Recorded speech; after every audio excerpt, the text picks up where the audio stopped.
네, 예수 살기 2020년도 우리 교회 목회 주제입니다. 이 예수 살기에 대한 세 번째 설교가 되겠습니다. 이번 주에는 예수 살기에서 가장 중요한 주제인 예수님의 삶의 동기에 대하여 살펴보려고 합니다. 예수님은 도대체 어떤 삶의 동기에 의해서 움직여졌던 분이신가? 어떤 삶의 동기가 그로 하여금 이런저런 사역을 하게끔 만들었는가? 여기에 우리의 관심을 가져보려고 합니다. 예수님이 어떤 삶의 동기를 가졌냐라고 하는 것을 아는 것은 매우 중요합니다.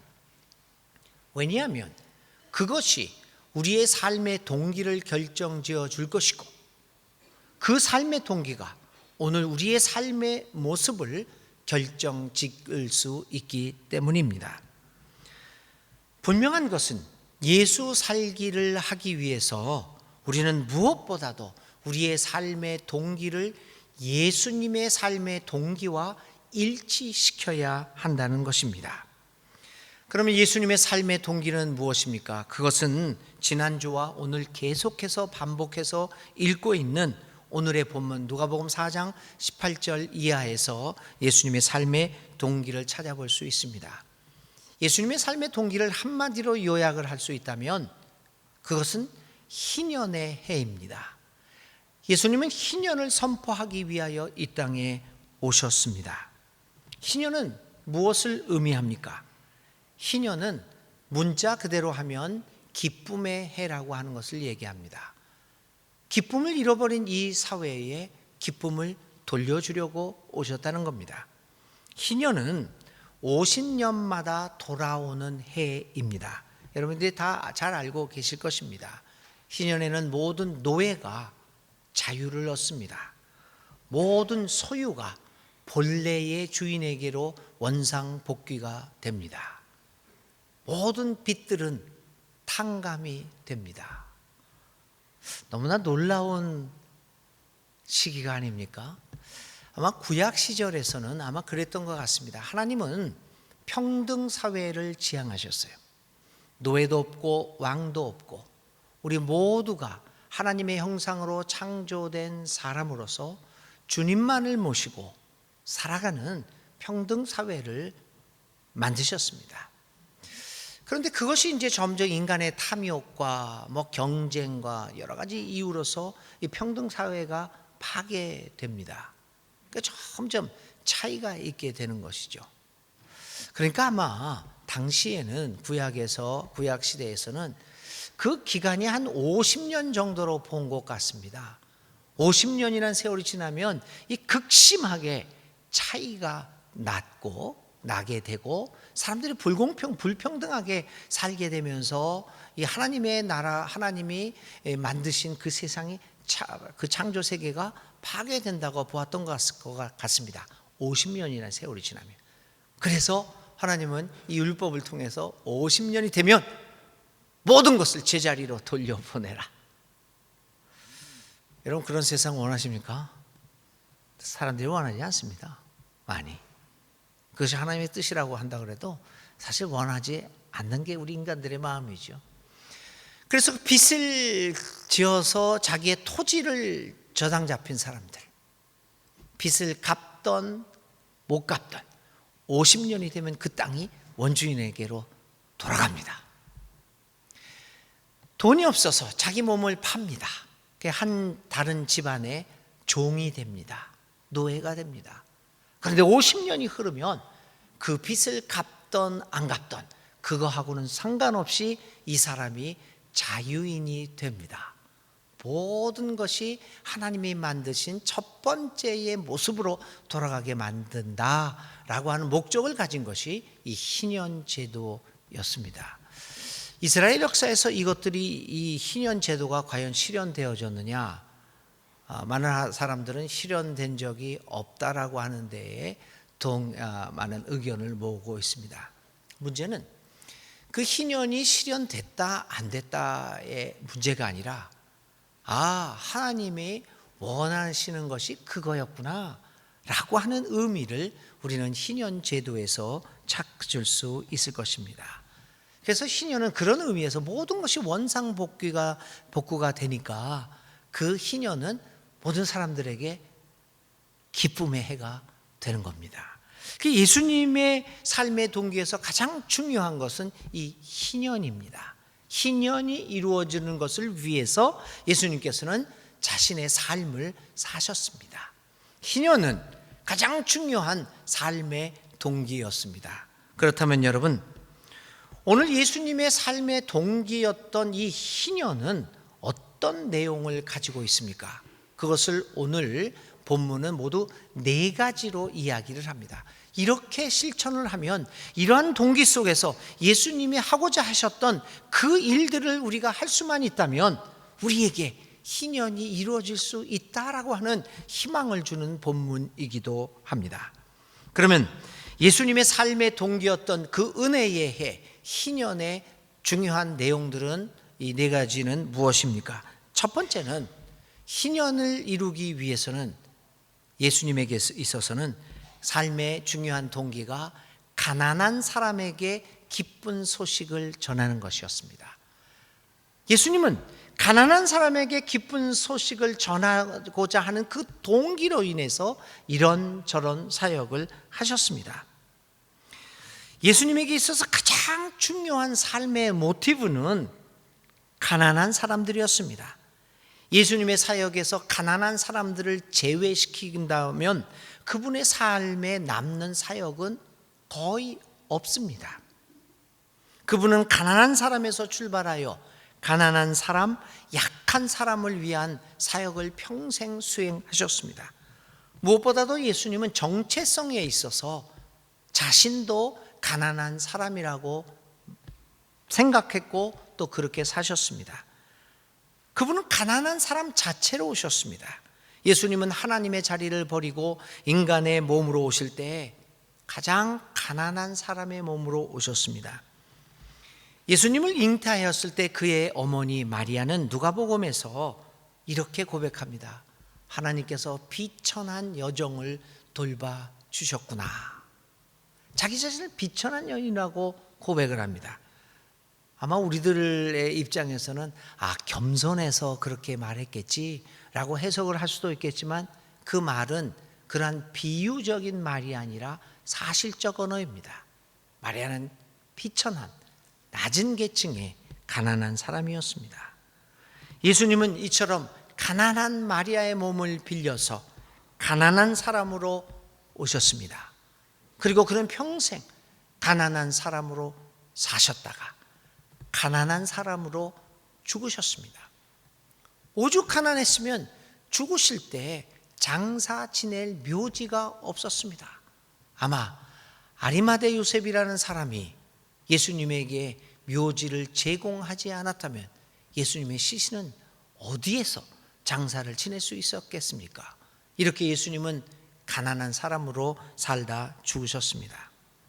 이렇게 가난하게 사신 예수님의 사역의 중요한 동기는 그래서 가난한 사람들에게 기쁜 소식을 전해주시는 것에 집중했습니다. 가난한 사람들에게 기쁜 소식이 전해질 때 그 땅에 희년이 이루어진다라고 생각하셨습니다. 그러면 여러분, 예수님이 전해주시고자 했던 가난한 사람에게 주고자 했던 기쁜 소식은 무엇입니까? 여러분들은 가난한 사람들에게 기쁜 소식은 무엇일까요? 흔히 우리들은 이렇게 생각합니다. 가난한 사람들이 제일 기뻐하는 소식은 로또 맞는 것. 그러니까 한마디로 얘기하면 부자 되는 것. 이게 가장 기쁜 소식이다. 이렇게 생각합니다. 그래서 가난의 삶의 자리를 벗어나는 것, 그것이 기쁜 소식이라고 생각합니다. 그런데 예수님의 사역을 보시면요, 가난한 사람들을 부자 되게 만들지 않으셨습니다. 예수님을 믿었다고 해서 그 당시에 가난한 사람들에게 기쁜 소식을 전해주고자 예수님께서 오셨는데 정작 가난한 사람들이 그 가난의 자리를 벗어났다는 기록은 우리 성서에서 도무지 찾아볼 수가 없습니다. 가난한 사람은 그냥 가난하게 살았습니다. 사실 우리가 조금 주의 깊게 그리고 역사의 통찰력을 가지고 어떤 뚜렷한 역사관을 가지고 인류의 역사를 한번 오늘날까지의 역사를 이렇게 살펴보면요, 가난한 사람들이 가난의 자리에서 벗어난 적이 그리 많지 않습니다. 늘 지금까지 가난한 사람은 가난했고 부자는 더 부자 되는 세상이 되었습니다. 아마 예수님도 그것을 아셨는지 모릅니다. 그래서 가난한 사람에게 부자가 될 수 있다라고 하는 소식은 기쁜 소식이 될 수 없다라는 것을 예수님께서는 아셨습니다. 우리들도 역사를 공부해 보면 그건 금방 알게 됩니다. 물론 가난의 자리를 벗어나서 가난한 사람이 부자가 되는 것, 그게 기쁜 소식이라고 말씀드릴 수도 있습니다. 또 그렇게 이룩한 사람들도 소수지만 있습니다. 예수님도 그것을 몰랐을 리가 없습니다. 예수님은 가난한 사람들의 배고픔과 고통을 너무나 잘 알고 있었습니다. 아니, 그분 자신도 늘 배가 고팠고 잠자리가 없어서 길거리에서 주무실 때 늘 다른 사람들의 호의가 아니면 예수님은 잠잘 때도 그리 변변하게 마련하지 못했던 분이셨습니다. 그래서 그분은 마태복음 8장 20절에 이렇게 고백합니다. 얘들아, 여우도 굴이 있고 하늘을 나는 새도 밤이 되면 깃들 보금자리가 있는데 나는 머리 둘 곳 없다. 얼마나 잠잘 데가 없으면, 저 동물인 여우도 새들도 잠자리가 있는데 나는 잠자리가 없구나. 예수님은 직접 이 가난의 고통을 겪으셨습니다. 그래서 가난한 사람들에게 물질적 번영이 기쁜 소식이 될 수 있음을 알고 계셨습니다. 그럼에도 불구하고 예수님이 전하시고자 했던 가난한 사람들에 대한 기쁜 소식은 이러한 물질적 번영을 넘어서고 있습니다. 그분은 보다 근원적이고 본질적인 면에서 기쁜 소식을 전하고자 했습니다. 예수님이 가난한 사람들에게 전하고자 했던 기쁜 소식은 무엇보다도 너희들은 존엄한 존재이다, 인간의 존엄성이라고 하는 기쁜 소식을 사람들에게 전하고자 했습니다. 왜 그럴까요? 예수님 당시에 가난한 사람들은 물질적 가난으로 인한 고통도 있었지만 그 고통을 넘어서는 그들이 율법 혹은 유대교 지도층들에 의해서 하나님으로부터 저주받은 사람들이라고 하는 취급을 받고 있었다는 사실입니다. 당시에 팽배했던 생각은 이겁니다. 하나님의 선택을 받고 하나님의 복을 받은 사람이 가난하고 인생에 실패할 수 없다는 생각입니다. 따라서 하나님으로부터 버림받고 저주받았기에 그렇게 가난하고 실패한 인생을 살 수밖에 없다는 생각이 지배적인 생각이었습니다. 오늘 우리들의 생각도 그렇지 않습니까? 우리들도 많은 경우에 그렇게 생각합니다. 그래서 가난한 사람들은 물질적 공공으로부터 오는 고통을 넘어서서 그 고통뿐만 아니라 자기 스스로가 하나님으로부터 버림받은 쓸모없는 사람, 나는 아무런 가치가 없는 사람이라는 평가를 외부에서 받았을 뿐만 아니라 자신 스스로 그런 삶을 살아가는 가치 없는 인간이라고 하는 자기 비를 비하하는 어려움에 빠져 있었습니다. 그래서 가난한 사람들은 주눅이 들려 있습니다. 가난의 문제도 문제지만 더 보다 근원적인 문제는 주눅 들려 있다는 것입니다. 자기를 비하합니다. 나는 선택받지 못한 별로 쓸모가 없는 사람인가 보다. 당시 많은 민중들이, 가난한 사람들이 그런 생각을 갖고 있었어요. 그래서 예수님께서 군중들을 보시면서 뭐라고 그랬냐면 목자 없이 떠돌아다니는 사람들이구나. 그래서 연민의 정을 가졌습니다. 여러분, 왜 목자가 없었겠습니까? 그 목자들이 그 백성들을, 가난한 백성들을 양으로 취급하지 않았기 때문입니다. 아무런 돌봄도 받지 못하는 비천한 신분으로 살아가는 사람들, 어느 누구도 관심 갖지 않고 어느 누구도 돌보지 않는 유리하는 양과 같은 존재, 그게 가난한 사람들이었습니다. 예수님은 이런 자기 비하적 생각 그리고 인간으로서의 존엄성을 상실한 채 주눅들어서 살아가며 온갖 핍박에 시달리는 가난한 사람들에게 그렇지 않다, 너희들은 쓸모없는 인간이라 아니라 하나님의 형상으로 창조된 고귀한 인간이다라고 하는 것을 회복시켜 줍니다. 그것이 가장 가난한 사람들에게 기쁜 소식이 됩니다. 우리들은 곧잘 자녀들을 교육시킬 때, 야, 너 부자 되라, 이렇게 하면 돈 많이 번다, 아파트 이렇게 투자하고 어쩌고 해서 부자 된다, 가난하면 안 된다, 부자 되어야 된다, 그렇게 많이 가르칩니다. 그것도 뭐 좋은 교육이기는 한데요, 그것보다도 너는 어떤 상황에 처해 있을지라도 하나님의 형상으로 창조된 고귀한 인간임을 가르쳐야 합니다. 자신의 존엄성을 인정하는 사람들은 가난 속에서도 주눅들지 않습니다. 가난 속에서도 당당하게 살아갑니다. 그것이 예수님에게 있어서 가난한 사람들에게 전해줄 수 있는 기쁜 소식입니다. 우리가 예수님의 치유 사역을 관찰해 보면 병을 치료하신 후에 그분은 병이 치료됐다라고 하는 치료 선언보다는 어떤 선언을 하죠? 두 가지 선언을 합니다. 너는 용서받았다, 너는 구원받았다. 아니, 왜 병이 치료받았다, 치료됐다라고 하는 치료 선언보다 네 죄가 용서받았고 네가 구원받았다라고 하는 이 구원 선언을 많이 하시는 것입니까? 왜 그렇습니까? 구원받았고 용서받았다라고 하는 것은 너는 하나님으로부터 버림받은 존재가 아니라 하나님 앞에 당신은 귀한 존재입니다, 당신은 회복됐습니다 라는 선언이야말로 가난한 사람들에게 가장 기쁜 소식이 되기 때문입니다.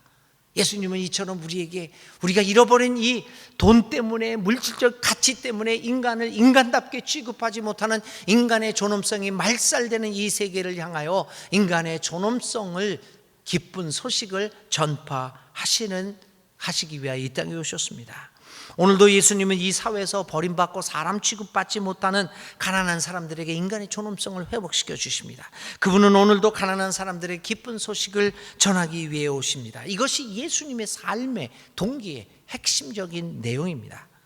이러한 삶의 동기를 가진 예수님의 삶을 살고자 하는 우리들도 그 예수님의 가난한 사람들에게 기쁨을 전달하시겠다는 그 예수님의 삶의 동기에 의해서 자극받아야 합니다. 오늘 우리 사회에서 사람 취급받지 못하고 주류 사회로부터 소홀히 되며 외면받는 사람들이 너무나 많이 있습니다. 뭐 여성도 마찬가지입니다. 난민들, 여러 가지 소수자들, 여러 가지 의미에서 우리로부터 취급받지 못하는 그러한 사람들이 있습니다. 뭐 비정규직 노동자를 비롯해서 여러 가지 그런 분들이 많이 있습니다. 교회가 이렇게 이 사회가 돈을 벌지 못하는 사람들이라고 취급하면서 주변부 사람들이라고 이렇게 배척하고 함부로 취급하는 이 사람들을 존귀하게 대하고 존중하며 서로 존엄성을 인정하며 살아가게 될 때 우리는 예수 살기를 시작할 수 있습니다. 차별적인 언어와 혐오의 마음으로 가난한 사람들에게 베푸는 온정은 결코 기쁜 소식이 될 수 없습니다. 교우 여러분, 예수님의 마음으로 세상을 바라보며 가난한 사람들에게, 약한 사람들에게, 소외된 사람들에게, 주변부 사람들에게 기쁜 소식을 전할 수 있는 교회가 되어야 합니다. 그것이 예수 살기입니다. 두 번째 삶의 동기는 포로된 사람들에게 해방을 선포하기입니다. 포로된 사람에게 해방을 선포하다. 이 말은요, 포로되었다라고 하는 말은 실상은 감옥에 갇혀 있다라고 하는 말입니다. 전쟁에서의 포로가 아닙니다. 감옥에 갇혀 있습니다.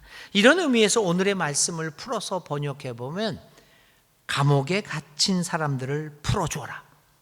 이게 말이 되는 이야기입니까? 굉장히 거북하고 부담되는 이야기입니다. 감옥에 갇힌 사람들을 풀어주라. 이 감옥에 갇힌 사람들은 범법자입니다. 물론 억울한 사람들도 있지만 대다수가 이제 범법자라고 우리는 생각합니다.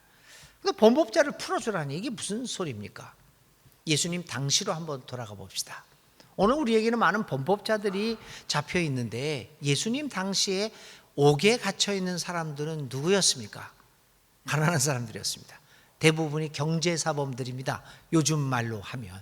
근데 경제사범 중에서 뭐 사기를 쳐서 남의 돈을 갈취하고 그런 경제사범이 아니라 지주들에게, 그 당시 예수님이 살던 시대에 이 국민의 90% 이상이 소작농이었습니다. 그러니까 다 소작농이었다는 거죠.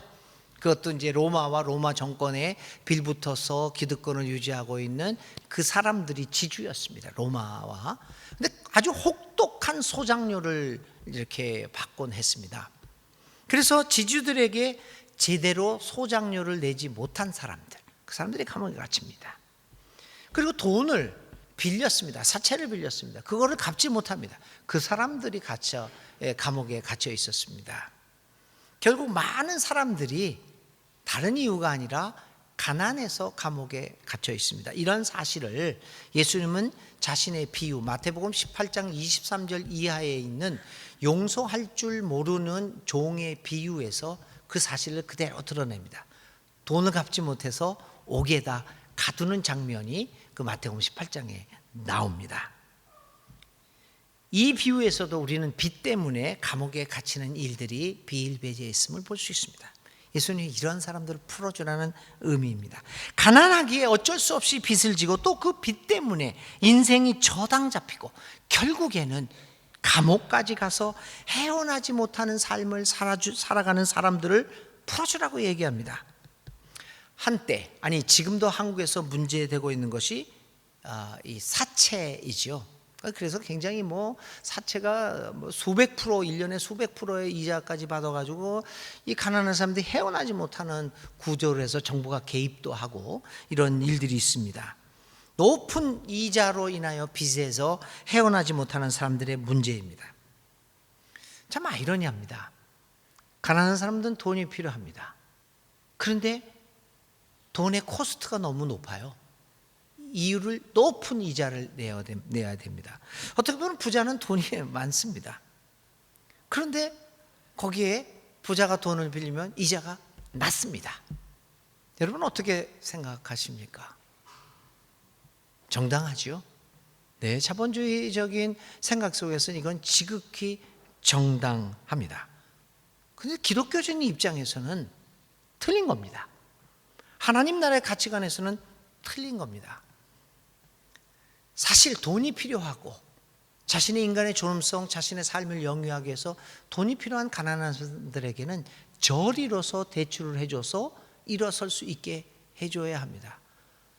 돈이 많아서 더욱더 자기의 자산들을 축적하려고 하는 사람들을 부동산 투기해서 그 대출 막는 거 그런 거 아닙니까?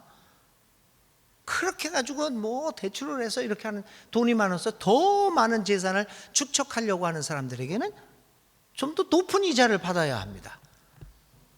여러분 저의 의견에 어떻게 생각하십니까? 동의하십니까? 아마 설교 시간에 네라고 대답한 거 처음이네요. 네, 아마 동의하지 않는 분들이 많을 거라고 생각합니다. 그러나 분명한 것은 하나님 나라에서는 그렇습니다. 아무리 우리가 거부하고 싶고 싫다고 하더라도 하나님 나라에서는 그렇습니다. 하나님 나라에서는 가치가 전도됩니다. 없는 사람에게 힘을 주고 더 도와주라고, 그래서 인간답게 살게 만들라고 하는 것이 하나님 나라의 법칙입니다. 예수님은 그래서 부자는 더 부자되게, 그리고 가난한 사람은 더 가난하게 되는 이러한 제도에 의해서 감옥에 갇혀 있는 사람, 그 사람들은 억울한 사람들이라고 하는 겁니다. 이 말은 가난하기 때문에 감옥을 가야 하는 불의한 제도, 가난하기 때문에 그 가난에서 헤어나지 못하고 계속해서 가난을 대물리하는 이 사회를 고치라는 의미입니다. 그래서 감옥에 갇힌 사람들을 풀어주라고 하십니다. 예수 살기는 이런 것입니다. 이런 사회를 만들겠다라고 하는 그 일에 믿는 이들이 앞장서야 한다는 그런 것입니다. 1월 20일 날이요, 며칠 전에 한 통계가 발표됐어요. 초억만장자가 19년 말로서 2,600명 정도가 된답니다. 2,600명이. 그런데요, 이 초억만장자인 2,600이에요. 2,600만 명이 아니라 2,600명이 가지고 있는 재산이 세계 인구의 65% 되는 47억 명이 갖고 있는 재산보다 많습니다. 여러분, 이게 상상이 됩니까?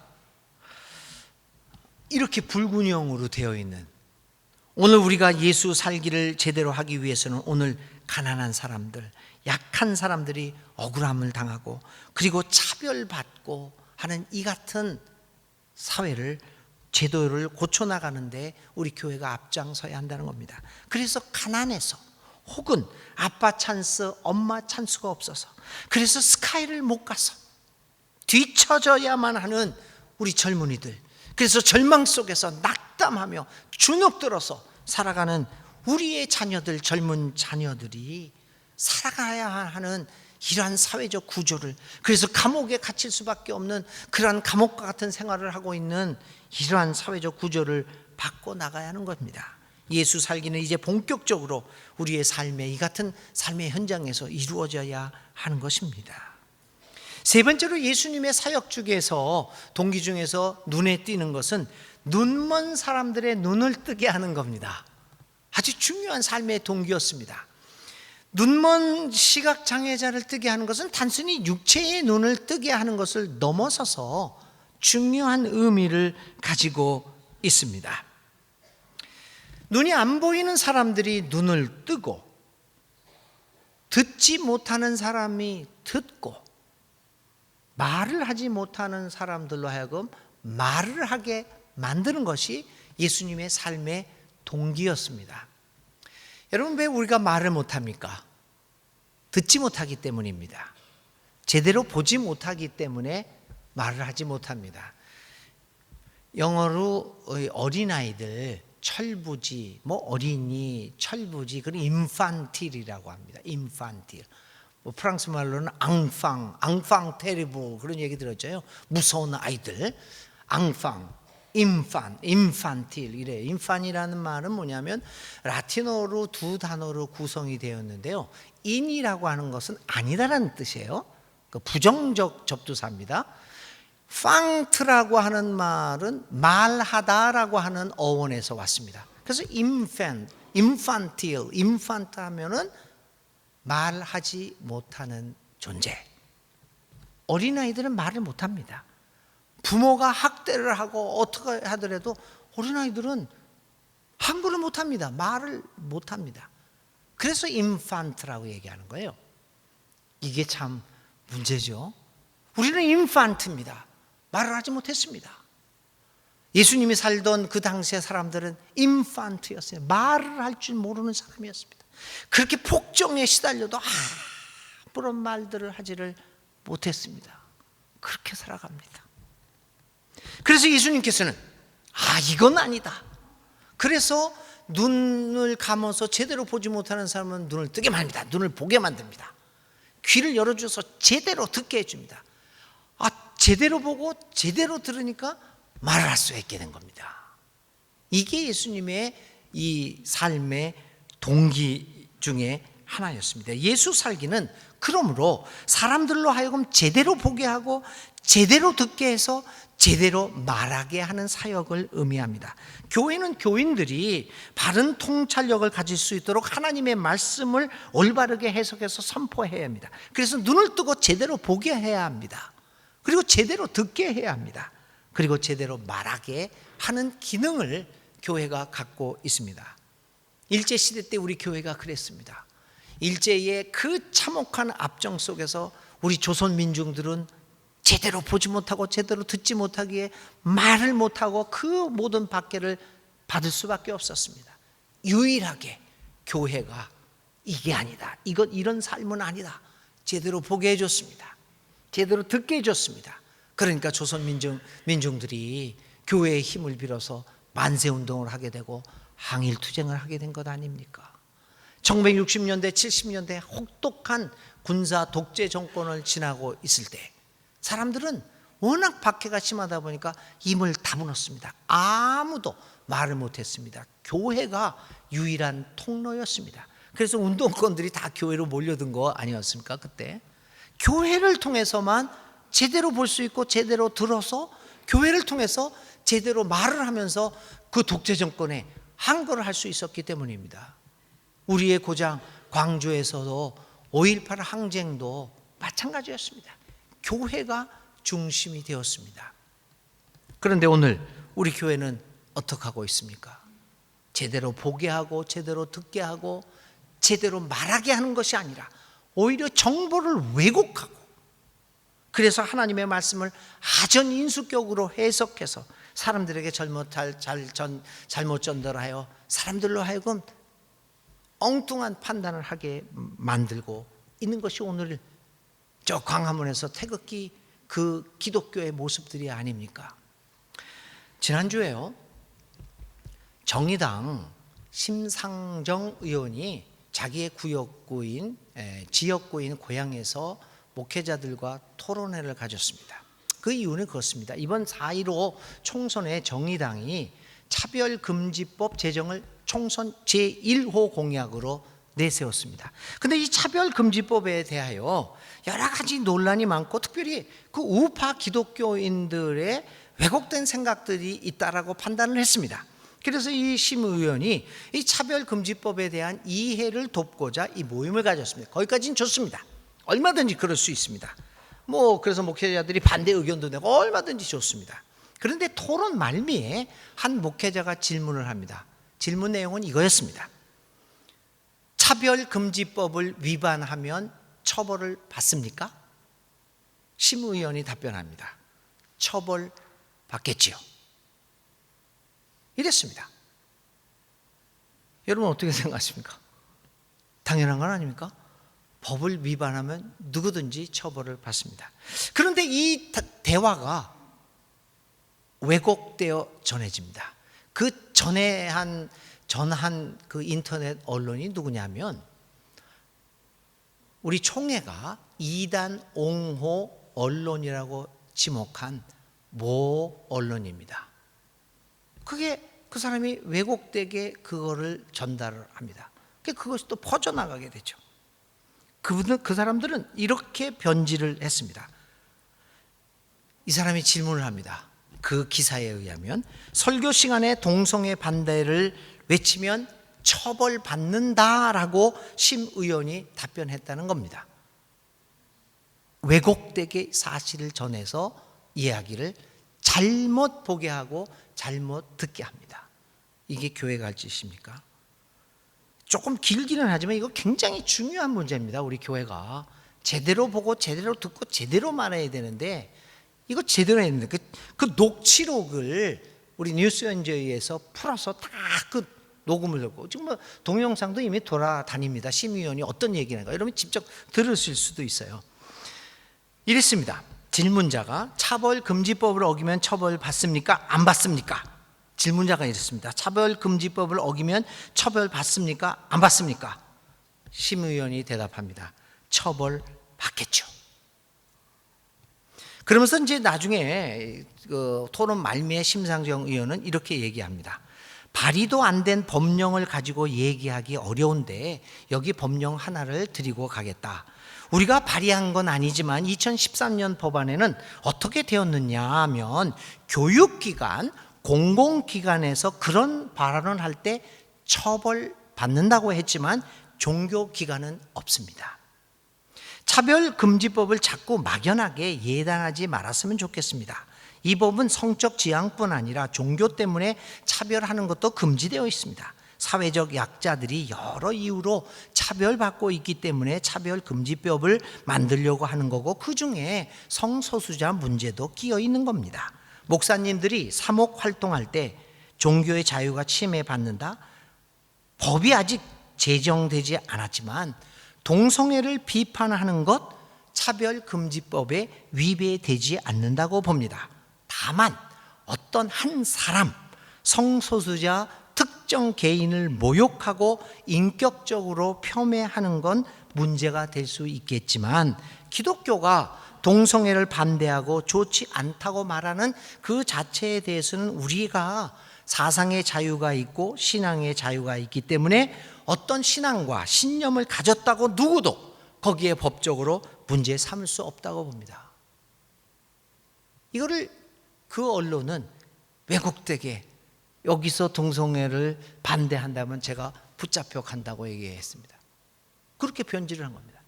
여러분, 예수님은 바로 이것을 고치기 위해서 온 겁니다. 우리로 하여금 제대로 보고 제대로 듣고 제대로 판단하여 제대로 의견을 말해야만 우리 교회가 이 혼란한 이 사회에서 올바른 소금과 빛의 역할을 할 수 있다는 것입니다. 그것이 예수님의 삶의 동기입니다. 예수님은 보지 못하는 사람을 보게 하고 듣지 못하는 사람을 듣게 하고 말하지 못하는 사람을 말하게 해주십니다. 그렇게 함으로써 우리 사회를 하나님의 나라로 변화시켜 나가는 것입니다. 이러한 예수님의 삶을 살아가고자 하는 우리 교회도 여러분, 제대로 보고 제대로 듣고 제대로 말하는 사회를 만들어 감으로써 예수 살기를 시작할 수 있을 것입니다. 저 태극기를 흔들고 있는 그러한 극우 기독교들은 우리의 눈을 가리고 우리의 길을 막고 우리의 말을 못하게 함으로써 자기들의 말만 함으로써 기독교를 땅에 떨어지게 만드는 이 역할을 하고 있지 않습니까? 사랑하는 교우 여러분, 예수님의 삶의 동기를 우리의 삶의 동기에 맞춰야 합니다. 우리의 삶의 동기를 그분의 삶의 동기에 맞춰야 합니다. 눈먼 사람들의 눈을 뜨게 만드는 것이 오늘 예수 살기를 하고자 하는 교회의 중요한 기능입니다. 마지막으로 예수님의 삶의 동기 중에서 중요한 것은 억눌린 사람을 풀어주기입니다. 우리는 많은 억눌림을 당하고 있습니다. 경제적 발전을 이루기는 하였지만 여전히 우리는 억눌려 삽니다. 상대적 빈곤에 시달리기도 합니다. 돈은 더 많이 버는 것 같지만 우리의 삶은 더욱더 빡빡해진 것 같습니다. 적은 것에도 만족해하고 행복하고 기뻐했던 삶은 사라지고 온통 우리의 삶은 불평과 불만으로 늘어나고 있습니다. 정치적 자유를 얻고 언론 자유도 생겼지만 정치적인 짐은 무거워져서 우리의 삶은 더욱더 갈등을 겪고 있습니다. 우리의 마음을 달래준다는 약들도 많이 개발되었습니다. 우울증 치료제 등 정신적 그리고 심리적 아픔을 달래주고 치료해주는 약품과 의학적 기술은 향상되었습니다. 그런데도 우리들 사이에서 마음의 병은 점차 늘어가기만 합니다. 우리는 심리적으로 무겁고 억눌린 삶을 살아갑니다. OECD 국가에서 우리나라가 제일 자살률이 높습니다. 노인 자살률이 세계 1위입니다. 20대 이하 젊은이들의 사망 원인 중에서 제1위는 자살입니다. 무슨 일이 발생하고 있는 것입니까? 오늘 예수님은 이렇게 억눌린 삶을 살아가는 우리들을 풀어주기 위해서 오십니다. 마태복음 11장 28절 이하에서 예수님은 말씀하십니다. 수고하며 무거운 짐을 진 사람은 모두 내게로 오너라. 내가 너희를 쉬게 하겠다. 나는 마음이 온유하고 겸손하니 내 멍에를 메고 나한테 배우라. 그리하면 너희는 마음의 쉼을 얻을 것이다. 내 멍에는 편하고 내 짐은 가볍다. 사랑하는 교우 여러분, 이러한 여러 가지 억눌림으로부터 노임을 받기 위해 우리는 예수님의 멍에를 지어야 합니다. 내 삶의 멍에, 내가 유도하고 내가 우선순위를 정하는 나의 삶의 멍에를 내려놓고 그 명예 대신에 예수님이 전해주는 예수님의 삶의 동기라는 멍에를 우리의 어깨에 매게 될 때 우리의 삶은 쉬워지고 가벼워질 것입니다. 예수 살기는 이처럼 나의 삶의 동기를, 그 멍에를 내려놓고 예수님의 삶의 동기, 예수님의 멍에를 매는 것으로부터 시작합니다. 그리고 평생을 통하여 예수님에 대해서 배워감으로써 예수 살기는 시작될 수 있을 것입니다. 사랑하는 교우 여러분, 2020년이 예수님의 삶의 동기와 우리의 삶의 동기가 점차 일치되어서 진정으로 예수님을 살아가는 원년이 되시기를 주님의 이름으로 기원드립니다. 우리 모두 예수님을 살아가십시다.